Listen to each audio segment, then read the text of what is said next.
Welcome to the Stratus Admissions Counseling and Beat the GMAT webinar. Today we are talking about the M7B schools, or Magnificent 7.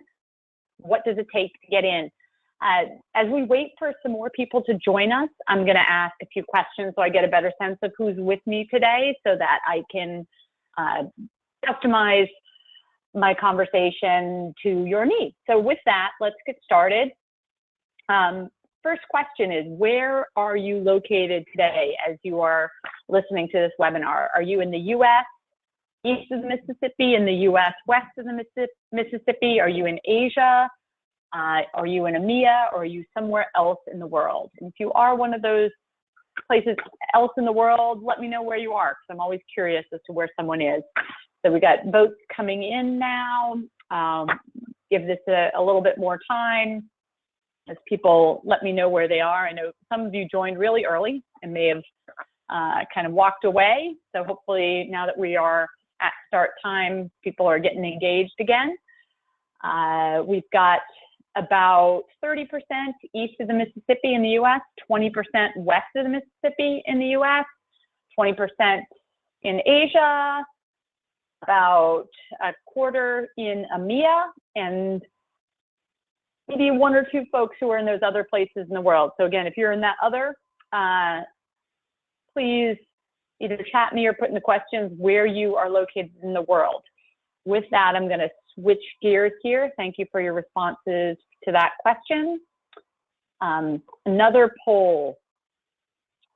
When do you plan to start an MBA? Are you planning to apply this fall or early January to start a program next summer?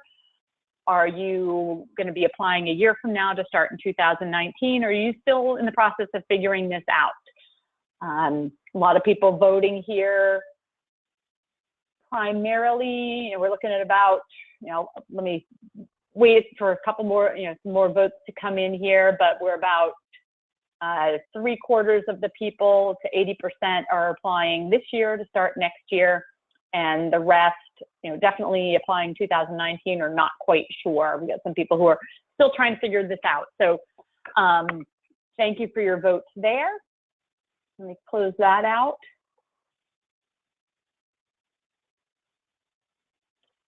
And I think I just shared the poll results. And one more question before we start, and then I'll try to remember to do a couple more polls I have that I will do throughout the presentation. How many years of work experience do you have? As you likely know, with these top business schools, the average incoming student has 4 or 5 years of work experience, and what I refer to as the Goldilocks work experience, not too much, not too little, is in that 3 to 8 year range. So if you're outside of that range, either 2 or fewer years, we have quite a few people, but those are perhaps the people who are applying for 2019 or beyond.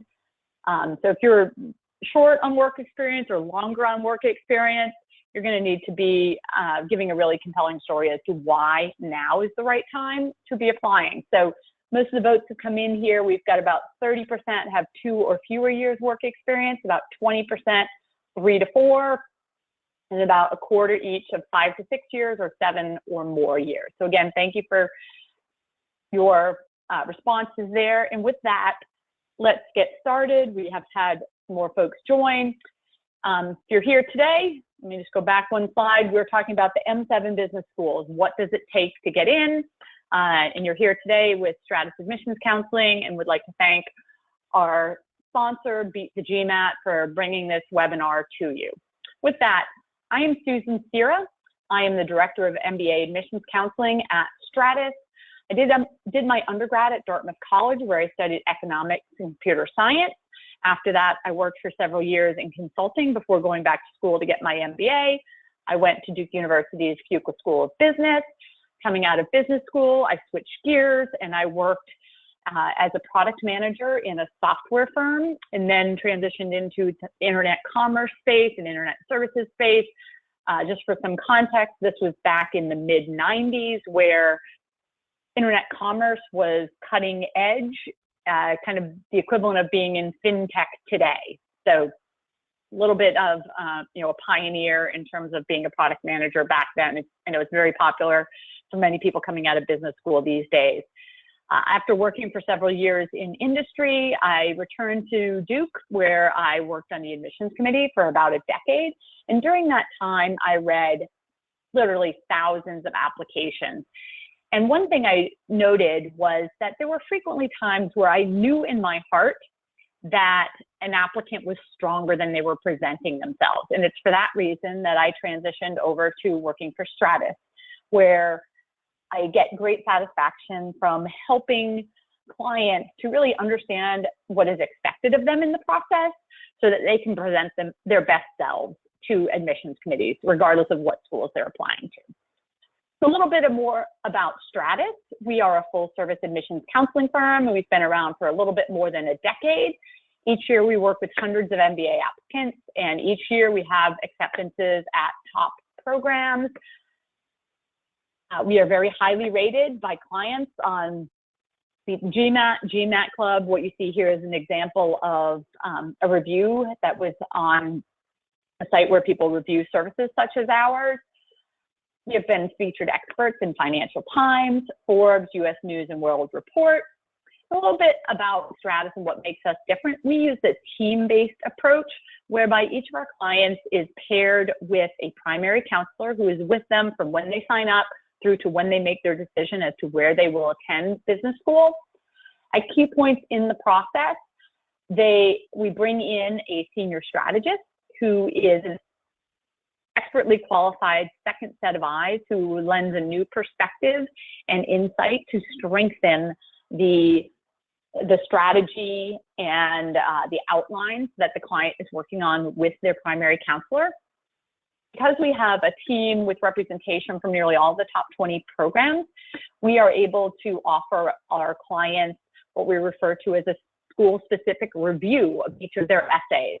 So if, for example, you are working with one of our counselors who went to Wharton and you're applying to Harvard, Stanford, Booth, and Kellogg, your Harvard essays will be sent along with a resume to one of our Harvard counselors for review as if they're being read by admissions committee. And that individual will provide you school-specific feedback with respect to content and tone related to Harvard. And the same will happen for your Stanford essays, for your Booth essays, for your Kellogg essays. We also have a team of proofreaders who review essays and resumes for grammar and punctuation. And we also have a client relationship manager who is your business contact outside of that very personal client-counselor relationship that you would have with your primary counselor. We also offer what we refer to as our 4-school guarantee. If you work with Stratus on a comprehensive package for 4 or more schools and you are denied at all 4 of them, we will work with you again either in the next round or in the following season for no incremental cost. So it gives you that peace of mind that we are behind you and working to make sure that you get the outcomes you're looking for. And what we really focus on is helping each and every client craft their own unique story, their own compelling narrative. So with that, let's get into what we're talking about today. For our agenda, we're going to go through areas of evaluation, MBA essay dues at a high level. Then we're going to dig down on the M7 schools and go through some tips for each of those 7 programs. We're going to go through some MBA essay don'ts, talk about how Stratus can help you. We'll open it up for questions at the end. So if you have questions throughout, feel free to post them so that I have those in the queue when we get to the end. And at the very end, I would appreciate your sticking around to give us some feedback in a very short survey at the end of the webinar. So with that, let's jump right in and talk about the areas of evaluation. Virtually all the M7 programs will tell you that they look at applications holistically. And what exactly does this mean? They don't simply look at your GMAT score and say yes or no. They want to know more beyond that. So there are really 5 areas that schools will evaluate, each one perhaps a little bit differently. Imagine, if you will, that you're going to get a report card on each of these 5 areas, and they might grade you A through F. You're obviously going to want to get more A's and B's than you get C's and D's. And if you get any F's, you probably are not getting in. Now, if you want to put some numbers around this, imagine that you're going to get a 1 for an A and a 5 for an F. So with that, let's go through here. First area of evaluation, and this is really what drives the rankings, is your academics. And this is to evaluate your quantitative readiness.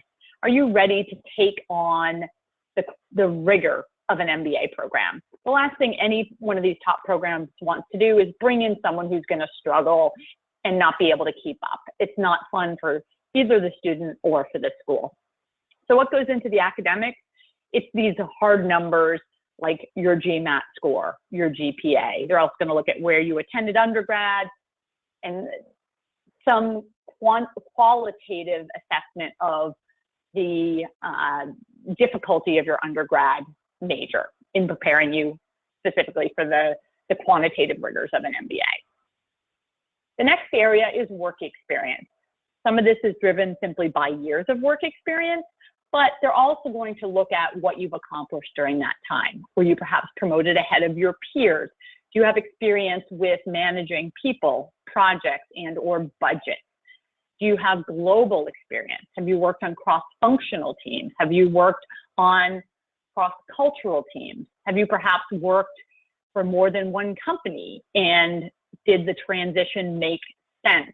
Are you developing new skills and knowledge in the new role that you weren't going to be able to develop in that first role you had out of undergrad? So a lot kind of goes into that work experience.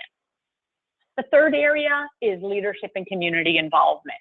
And business schools look at this for several reasons. You know, at the end of the day, they're trying to develop leaders. And if you haven't taken on any leadership either inside of work, during your academic undergrad, or in your community, it's unlikely that all of a sudden you'll join an MBA program and start taking on leadership roles. So they want to see that you've done that in the past. Community involvement also shows that you'll have a commitment to their community.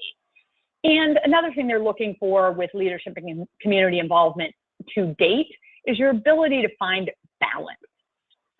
You know, there are a lot of applicants out there who may have gotten straight A's in school and scored, you know, 750 plus on their GMAT. But if that's all these individuals are doing, it's unlikely they're going to add a lot to an MBA program. Similarly, if all you do is work all day, then, you know, are you really balanced? When you're in business school, you're going to have to balance your classes with involvement in clubs and experiential learning opportunities, and simultaneously, in most instances, be working on pursuing a post-MBA job. So very important for your leadership and community involvement. Next up, essays, and that's really what we're going to dig deep on here. I spoke earlier about getting grades of A through F for each of these areas of evaluation. You know, your academics from undergrad are what they are. There's nothing you can do about that. So you're not going to really change, you know, if you've got a C there, you're not going to move it up to an A. Similarly, with your work experience, if you're at a C, maybe you can wait 2 years to apply and you could get up to an A. But for your essays, each and every one of you listening right now has the ability to get an A on your essays if you approach this appropriately, okay? I'll say that again. Each and every one of you has the ability to get an A on your essays if you do your research, you connect with the schools and find the programs that are the right fit for you. So we're going to that's what we're going to spend the bulk of this on. The last area of evaluation is your recommenders or your recommendations. And these are to basically be a third party to supplement what you've shared about yourself through your application. So with that, let's move on to the MBA FA dues. You know, this is kind of high level. If you want more detail on these dues, go on the Stratus website or even the Beat the GMAT website. Last month, we went really deep on each of these dues. So I'm going to go through these very high level and then go deep on each of the schools. So the first is spend time on self-reflection. Before you even think about writing essays, you need to understand what's important to you, why you want an MBA, why you want it now, what you're hoping to accomplish post-MBA and longer term. Once you know those things, you can move forward with your essays. You need to dig deep on, researching the programs that are of interest to you. Do they have the resources to help you develop the skills, the knowledge, and the relationships that you need to reach your post-MBA goal? You're going to want to identify key themes both about yourself, who are you, and how are you presenting yourself through these applications? Are you perhaps a creative problem solver? Are you perhaps an empathetic leader? Are you a cross-functional bridge within your organization? What are the themes about you? And then connect those with the themes that are important to each of the programs that you are applying to. Take a really structured approach to writing. You know, I've noted 3 other things to do on your essays before you even start writing. Once you know what your themes are, look at the essay prompt and outline before you move forward with writing. Make sure you plan for multiple iterations on your outlines, plan for feedback from independent people on your writing. If you haven't written in a long time, you know, this may be a little bit unnatural. You know, we work with a lot of clients who are engineering majors who haven't written anything other than perhaps a PowerPoint deck since they applied to college. So you're going to need to get some of the rust out on the writing skills. And be authentic. Schools, in looking at applicants holistically, really want to know who you are. They're not admitting numbers, they are admitting people, and they want to know who you are to ensure that you are the right fit for their program. So with that, let's move on to MBA essay tips for these particular schools. I'm going to do 2 quick polls here before we move forward. The first is, how many programs do you plan to apply to? I know that about 80% of the people who are listening, when we did that poll at the beginning, and I know more have joined, but most of you are planning to apply this year to start in 2018. So, you know, we do recommend that our clients apply to 6 schools, 2 stretch schools, 2 target schools, and 2 likely schools.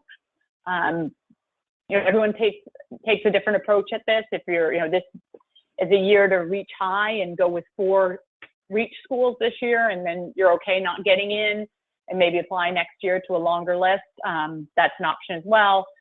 So with these polls coming in, we've got about a quarter are applying to 2 or 3 schools, 40% applying to 4 or 5 schools, and about a third applying to 6 or more schools. So thank you for your answers there. One last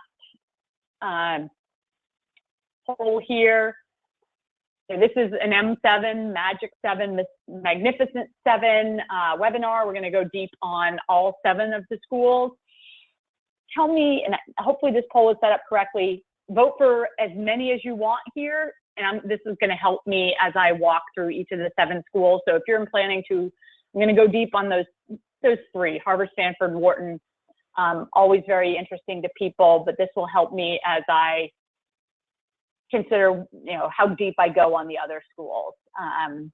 So we've got about 80% for Harvard, Stanford, Wharton, and then roughly 50% of you for each of the other schools, for Booth, for Kellogg, for Columbia, for MIT.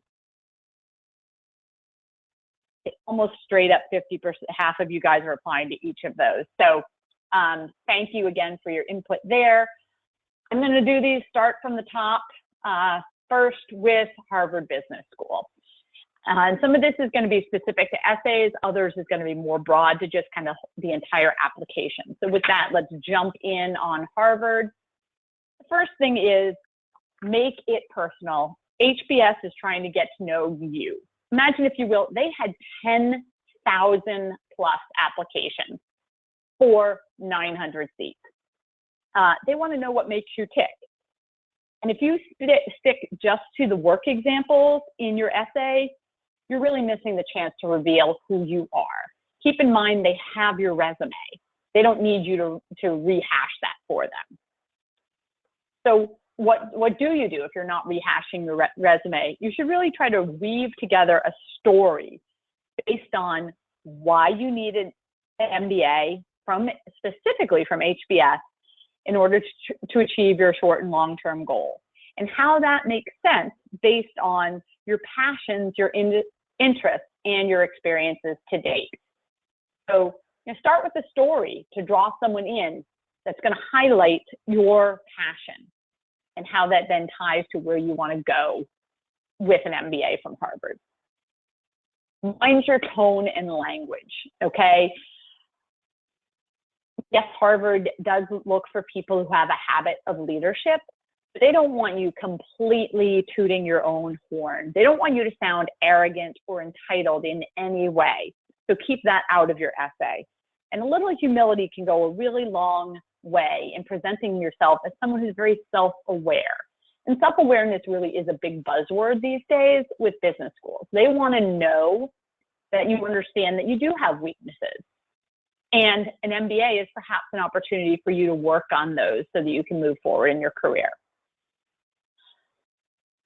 Pretend there's a word limit or keep an eye on the word count. So the Harvard essay has no word limit, but try to keep it under 1,000 words. Imagine, if you will, you're one of the read committee and you've got thousands of applications to read. 10,000 applications. They do not want to read 5 pages. Just opening an application that has more than 2 pages might be enough to get you a fast pass to a ding pile. So don't ramble, stick to your story, and keep it to 1,000 words or less. Finally, make sure to tie it all together. Make your essay a story. Tell a personal story up front and tie it all back in at the end. You want admissions committee to remember who you are as an individual. So perhaps, someone might say, oh, this is the individual whose family survived a flood during, Hurricane Katrina in New Orleans. And that is what inspired their desire to, help people in a particular way. Make sure that, there's a story behind it and they can see you as a person. And in the end, you want to make sure that you are articulating that HBS is the best place to help you reach your goals moving forward. That's it on Harvard. Moving next to Stanford. I actually had the opportunity to spend greater part of a day at Stanford last month through AGAC, which is the Association of International Graduate Admissions Consultants. And we had 1-hour unscripted session with the new director of admissions, Kirsten Moss, and great insight into what it is they're looking for. So first of all, share what you care about. This first, what matters most to you. If something really matters to you, you can articulate why you value that, and it will come across very authentically. Demonstrate the why. So don't just talk about what matters most to you, but share why it matters most to you by providing examples, either in different parts of your life or different times in your life, that demonstrate your commitment to what it is that matters most to you as an individual. And what matters most to you should be genuine to you. Don't try to make it something that you think that admissions committee wants to read. It needs to be your story, and it's going to be much more compelling when it is your own story. Demonstrate or show your love of learning. In the end, Stanford wants to admit students. They are in the business of educating new leaders, okay? So share how you have learned in the past and what you hope to learn at the GSB. Demonstrate that you are naturally curious and intellectually engaged. And you can do that through that why, perhaps, or even through your why Stanford. You should highlight your tactics and accomplishments. And what do I mean about this? Don't just share what you have accomplished, but go into the detail of how you have accomplished it. Have you perhaps failed in accomplishing something in one way, so you had to switch gears and try something different? And through that, you learn something about yourself, perhaps, or about others. Stanford is really looking for your recommenders to provide supporting evidence of how you've achieved what you have in the workplace or perhaps in your outside activities. And make sure to connect your why Stanford with your goals. You've got that whole second essay, lots of fine print beyond the why Stanford, but ensure that you have done your research about Stanford. And when you talk about the courses or activities that you are going to engage in at Stanford, make sure that you connect those to your goals moving forward. What stuff are you going to make happen at Stanford and beyond in order to change lives, to change organizations, and ultimately to change the world? Because Stanford is full of students who make stuff happen or want to make real big stuff happen in their futures. So that's it on Stanford. Next up, Wharton. Again, I spent another half of a day at Wharton, San Francisco, where we had an opportunity to engage with admissions committee who was beamed in from their Pennsylvania campus. Super cool thing about Wharton is the opportunity in the first semester of your second year to spend a semester in the Bay Area with a much smaller cohort from the big Wharton class. A really unique experience, so you kind of get the best of both coasts and get a very different experience from what you would have on the big campus of Wharton. So let's talk about what Wharton really values. First and foremost is teamwork, as is indicated by their really unique team-based discussion interview process. Wharton values teamwork, and the fact that they have this very unique interview format demonstrates their culture of innovation. And what they're going to be looking for, not just in that interview, but through your entire application, is what would your contribution be within the construct of a team? So not just you contributing as an individual, but when you are surrounded by your peers, how do you engage with them and get that entire group or a team to be productive? So how do you do this in your essay? Make sure to connect your past, what you've accomplished to date through Wharton and the resources available at Wharton, to your future goals, both short-term and long-term. They are a really research-driven school. Research and quantitative methods, very important to Wharton. If you do not take the time to research the Wharton program, you're doing yourself a great disservice. So make sure that you're demonstrating that you value research by spending the time to research Wharton. One thing that's actually Wharton specifically said is that having multiple options for your short-term goals is really okay. They realize that a lot of people start business school and are exposed to something new and maybe switch gears from what they thought they wanted to do post-MBA. So it's okay to say that Wharton is the place where you're going to decide between short-term goal A and short-term goal B. But be sure to articulate what resources you're going to leverage during your time at Wharton, be it the curriculum or perhaps involvement in clubs or experiential learning opportunities that are going to help you to make that decision between option A and option B. Be sure to highlight your strengths and skills. How will you use your talents that you have developed to date to add value to Wharton, both in the community directly to Wharton, directly at Wharton, in the Philadelphia community, or perhaps at Wharton, San Francisco, and even think beyond your 2 years at Wharton. Wharton has an incredible, huge alumni base, and it's effective because alumni are committed to the program and to the next generation of students. So your contribution, your strengths and skills are of value to Wharton, not just during your 2 years, but beyond that. And you might be able to highlight that if you have been involved as an alumni of your undergrad institution. Perhaps you were a mentor to the next generation of students from your undergrad, or perhaps you do alumni interviewing. These things go a long way to demonstrate that you will be engaged with the Wharton community beyond your 2 years there. Another piece of information about Wharton, again, very unique. They, as I said, they're very research-driven, very quantitative. They have introduced an entirely new recommendation format this year that is very unique.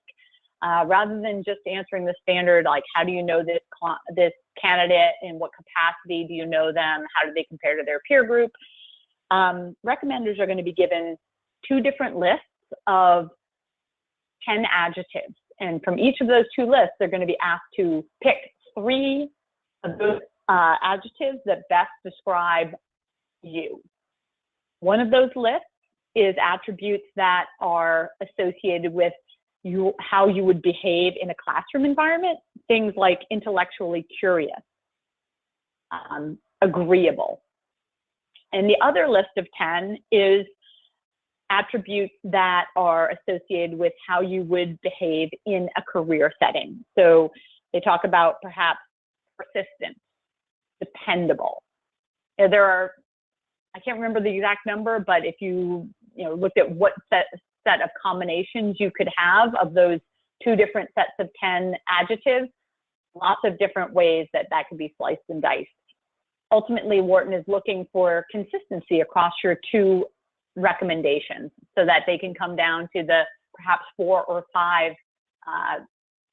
adjectives that really capture who you are and how you will contribute in the classroom and beyond. Wharton really values doers, people who are naturally curious and engaged, are practical and value hands-on learning. So if that's you, Wharton might be a great place for you. Make sure to do your research. Okay, so that's the top 3. We had 80% of you were going to apply to at least one of those 3. Moving on to Chicago Booth. These next 4 are in no particular order. Chicago Booth, once again this year, has presented 6 different images from which you can pick to then respond to why does this booth moment resonate with you? So be thoughtful in selecting your image. I've read quite a few essays for Booth, and some people will just mention that image in the very first paragraph and then go on to write whatever the heck they want. That's not super compelling. Make sure to connect your writing or your presentation with the image throughout your response. So you might choose to write an essay if that's what naturally is comfortable to you. If you're very creative, you might prefer to put together a PowerPoint slide deck that's very much image driven. Regardless of which one you choose, make sure on either within each paragraph or within each slide, reference back to that image. So if, for example, you pick the image of the 2 dancers in a pose, maybe you reflect on the fact that their hands that are clasped together resonates with you because together with others, you are a stronger person and you can find better balance. So reflect throughout. Keep it personal. Make sure to share information about yourself beyond your resume. As I said with Harvard, they have your resume. This is your opportunity to share the things that are kind of around the edges and really define who you are as an individual. So, perhaps you might include some images of yourself in, during a travel experience where you really valued the immersion into a culture that's different from your own, and you learned something about yourself that you could bring back to the workplace. Booth is a place where you will be naturally learning all the time and questioning things. Make sure throughout, either throughout your response or in a single paragraph or slide in your response, to share specifics about Booth. How do you see yourself engaging and contributing to the community at Booth?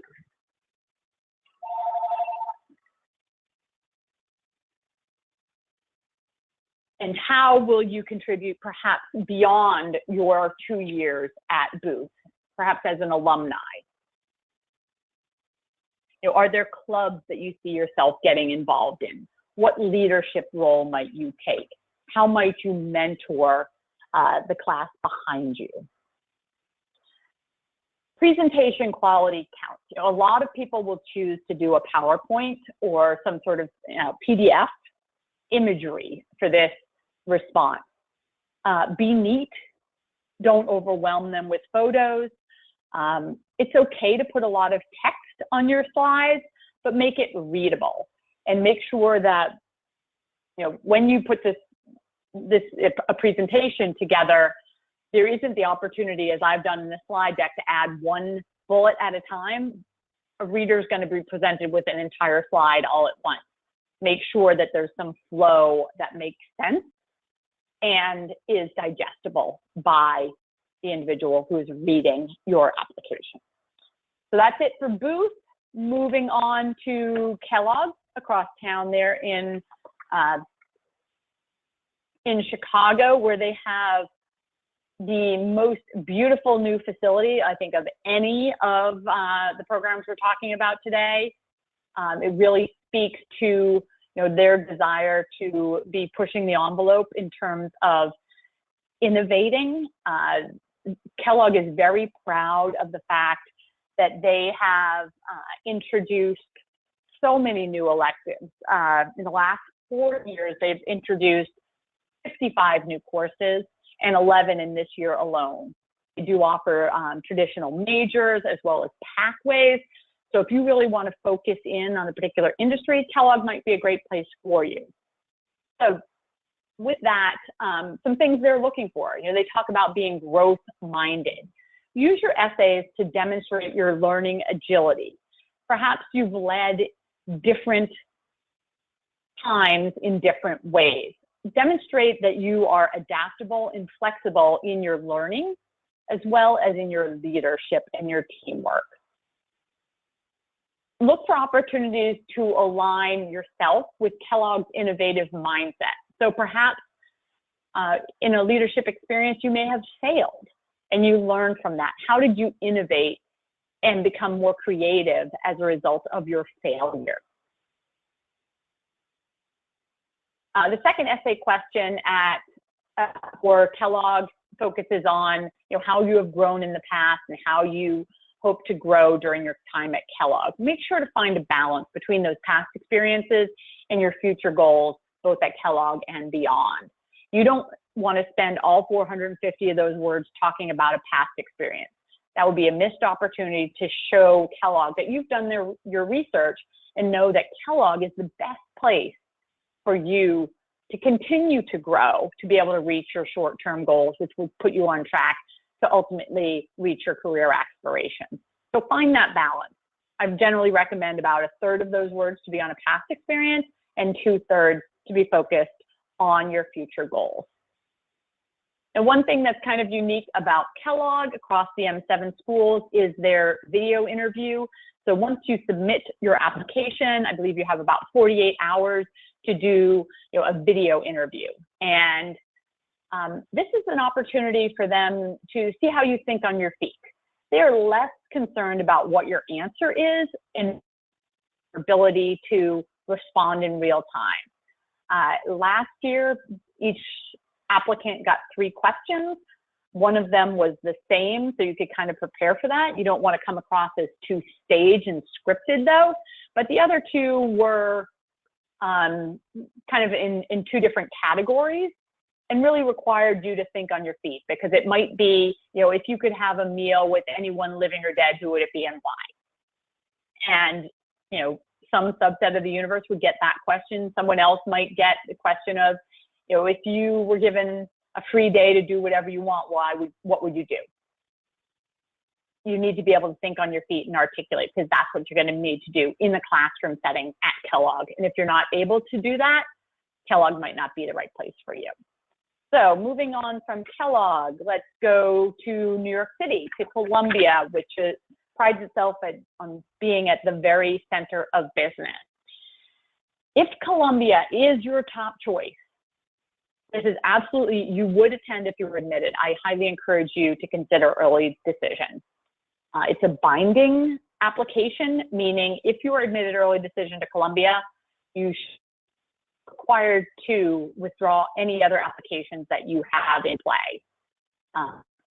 Quite a few of people when you're in the classes at Columbia were in early decision. You know, if New York is the place to be, go for it. Application in October.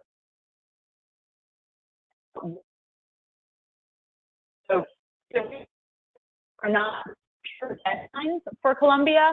October 6th, the early decision deadline. If you do not apply by that day, and you do not check the box for early decision, your application will be reviewed. So even if you don't want to apply early decision, your application will be among the once Columbia has processed through all of the early decision applications. Last year, the processing time for early decision applications was kind of 4 to 6 weeks through when you had a final decision. So we had clients who were thinking about this time, second week in July last year, already admitted and committed to Columbia by the middle. How great would that be to not worry about it after August 15th? Rolling admissions, though, it usually takes Columbia about through November to process through all those early decision applications. And once they've gotten through all of those, they will start on their applications they have received in the order they were received. So if you submit in the middle of September, something about an interview in mid. Short versus long. Really interesting, short answer, 50 characters. That should be very specific. Your longer term goal, which you would talk about in the first essay, can be more broad. It does not need to be exactly what you're going to do in 20 years. The reality is we all know that what you think you're going to do 20 years from now is not at all what you actually will end up doing. But stay crisp and focused on that short-term goal.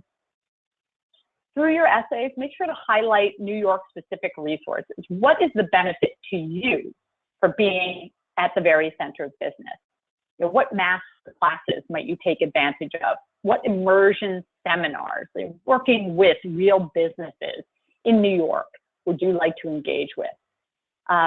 No classes on Friday. What in-semester internship would be the dream for you to move from where you are to where you want to be?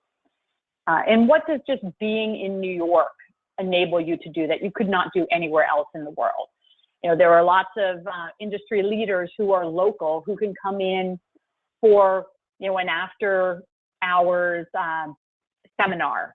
They can come in for a lunch and learn session. These are great opportunities for you to build relationships in the industry that you're trying to get into longer term. And finally, Columbia has a new final essay to really share who you are beyond your resume. I've talked about this with other schools. Who are you outside of your work, outside perhaps of your leadership? Take advantage of this final essay to share what kind of classmate would you be to your cluster mates and to others in the program? What value do you add? What unique perspective do you bring to the discussions and conversations so that you're going to push the thinking of all your classmates? That's it on Columbia. Word to the wise, if you are a reapplicant, you only need to write a reapplicant essay. They will take everything from last year's application. So if that is you, make sure you read the fine print. Finally, MIT Sloan School, a great program. Again, this year they went with their cover letter. They increased the word count, though, from 250 to 350. MIT passed this prologue. Sloan believes that the best indicator of future success is your past success. So don't spend a lot of time in your cover letter talking about your dreams. Instead, talk about what you have already accomplished and how you accomplished it. First talk. MIT thought of as being a quant school, so bring on the numbers. Anywhere that you can add metrics to your accomplishments, they will be a big. If you increase sales by 50%, say that. If you cost by $100 million, add that. If you increase efficiency by 30%, let them know. Numbers speak. Show MIT the love. This is the same across all of these schools. Harvard has a 90% yield rate. So if 100 people, they only need to admit 1,000 students to get 900 bums in seats. The yields are not so great at other schools. MIT wants to know that MIT is your top choice and perhaps your only choice for business school. And they want to see that not only from applications, but other ways that you have gotten engaged with the school. In fact, because they are a data-driven school, they use all of your interactions with them, registering for webinars and attending events, in reaching out to them through an email. All that gets captured as part of your application. And if you go and start your application the day before their deadline, they know it. So get an application started early, engage with them often, and demonstrate that you really have taken the time to get to know their school and it is the best place for you. And tell them why it is. And specificity is credibility. So that you are prepared to show exactly why you love Sloan, the better off you'll be. So perhaps there's a particular course that you want to take with a certain professor. Explain why that is. Is there Sloan's entrepreneurial community as part of the greater institute that really is meaningful to you? Or perhaps it's just the vibe of being in Kendall Square, the access of just being able to walk off campus and be among some of the top minds in the tech space or the pharma space or the venture capital community right there in Kendall Square, as opposed to being perhaps on the other side of the river in a much more contained environment. Optional essay? Not really. Okay, this is a place where the optional essay is really not optional at all. This is your place to really tell Sloan something that you want to share about yourself that's not elsewhere in the application. Again, what is it that's around the edges of your resume? What are your passions? What are your interests? And how do those add value to MIT? Now, the optional has the opportunity to provide a video or an essay. If video is something that you are good at and you're natural at and you can knock something out in, let's say it's 7 hours, go ahead and do that. You should not spend time learning how to edit video in order to submit a video essay for this optional MIT essay. Just write it or make a PowerPoint presentation. Play to your strength. Don't be trying to learn new skills through the application process. And with that, we're going to quickly walk through MBA essay don'ts. Kind of talked about these a little bit on the way through, but don't wait. HBS deadline is less than 2 months away. Get started. Start on that self-reflection. Begin to understand why you want an MBA. Get your research done to understand these schools. Don't disregard the instructions. Okay, there's no faster path to the ding pile than putting your essay in font that's too small.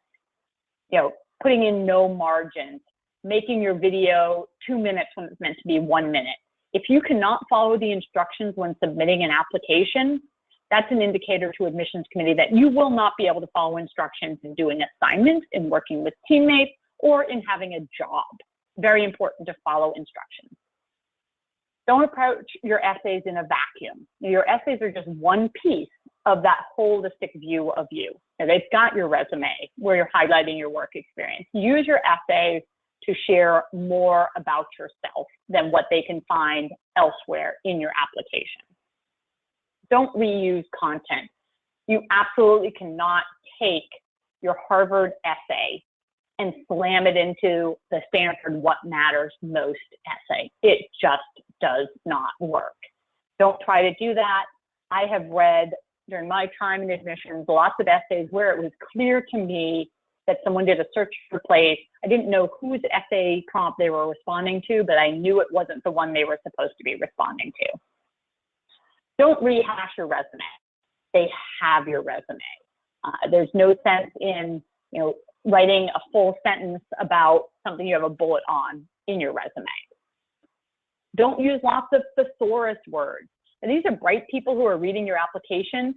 If you put words in that they've got to look up, they're going to be wondering, why don't you just say what you want to say? In business, you don't use big words. Just get to the point. Bullet points and buzzwords. One of the biggest things I learned in business school, where I used to try to write really lots of prose, just get to the point, say it, be direct. Don't try to be someone you're not.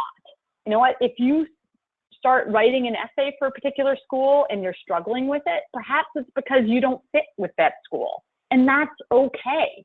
You're going to go to just one business school. So don't spend your time applying to schools where the resources are not going to meet your needs. Find the ones that are going to fit for you and invest in putting forth your best applications for those.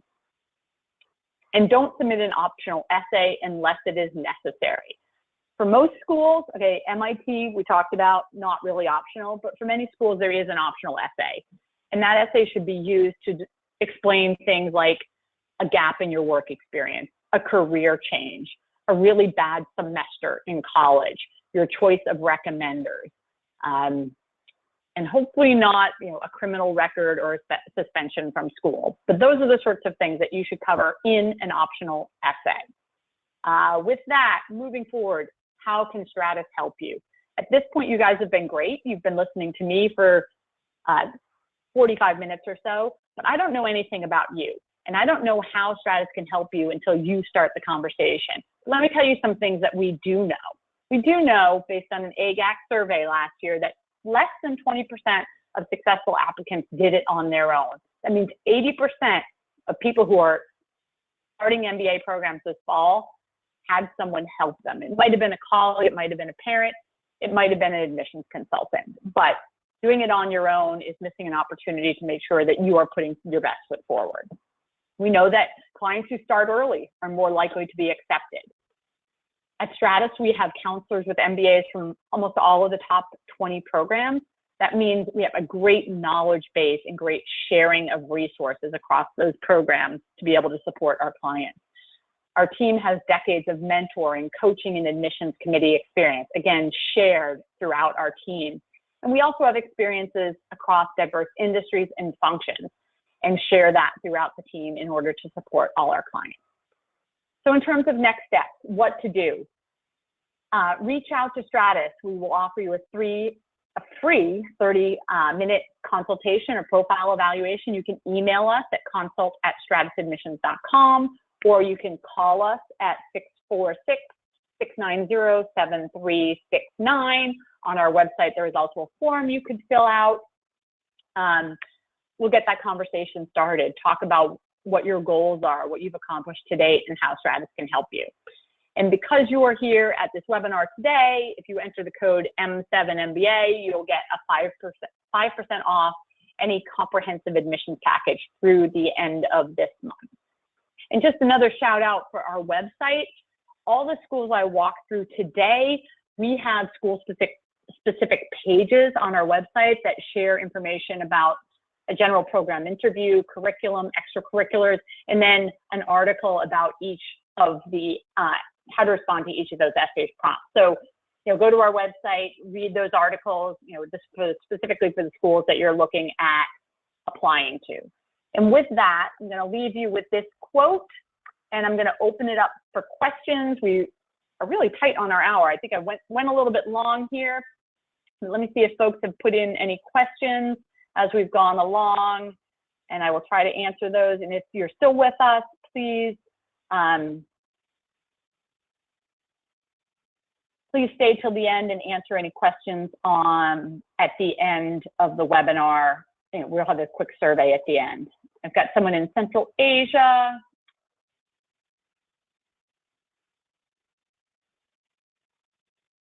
I'm just going through these questions to see if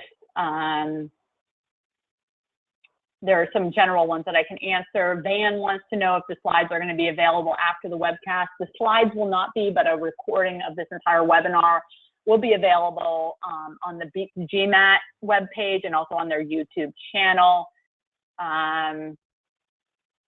Karush, I hope I'm pronouncing your name correctly. Yes, we do. Stratus does provide profile evaluations before you engage with us, allow you to have an opportunity to speak with one of our counselors who might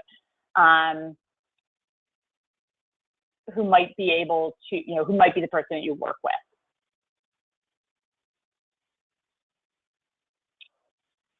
I don't know, I'm guessing it's Michelle asking about recommendations.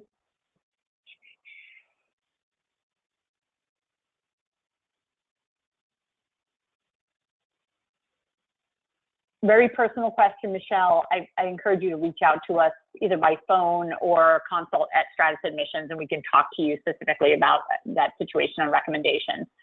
Karush wants to know about applying round 2 versus round 1. Always want to apply in the round where you can present your best application. So you don't want to race to apply in round 1 and submit subpar essays or a GMAT that's not the best you think you can do. Obviously for round 1, none of the seats at any of these schools are called for. So there is, more available. By the time you get to round 2, certain percent, perhaps over 50% of the seats are already given away to round 1 applicants. Ideally round 1, but if you feel like you could get 20 or 30 more points on your GMAT and have an opportunity to visit schools and do some more research and submit in January, your application may be significantly stronger and provide you a better opportunity to be admitted. Ryan wants to know, with 9 years of experience, is he at a disadvantage? Ryan, there's a great article on our website of, am I too old for an MBA? Take a look at that, because there are some fabulous programs out there that are not full-time that might be a really good fit for you. And reach out and do a consult with us, because we can kind of talk you through some of what's available and how we might be able to help you. And Christine, I think the same goes for you, asking about older applicants. Take a look at that article on, I think it was published in February or March. There are some outstanding programs, and it really demonstrates that these business schools are innovating in terms of what they're offering to meet the needs of those who are looking for business education, who might be at different points in their career. Dominic wants to know, how do M7 schools see a reapplicant considering not much, including purpose of pursuing an MBA, won't change? So Dominic, lots of things that you might look to improve as a reapplicant. You might, with another year work experience, have developed some new skills or knowledge. Perhaps you've retaken the GMAT and you have a stronger score there. Perhaps last year you applied in round 2 where a lot of those seats were gone. And by this year, you're applying in round 1. And so you may have a better shot. Ideally, a place like Columbia, if that was on your list, if you apply early decision, you might have a really good shot. We had a client last year who went 0 for 7 or 0 for 8 on his own, and he came to us last year, and 8 months after having been rejected from Columbia, was admitted early decision. So he'll be starting there probably next month. And with that, we are at the 1 o'clock hour here on the East Coast of the US. So I'm going to have to close this down, but I do appreciate all of you guys taking time out of your day to listen. Do take a look at our website for articles on the schools that you typically are looking at. And if you would, please fill out the survey when we close down this webinar. And I want to thank Beat the GMAT for hosting us today. and have a great rest of your day or evening. Have a great one. Bye.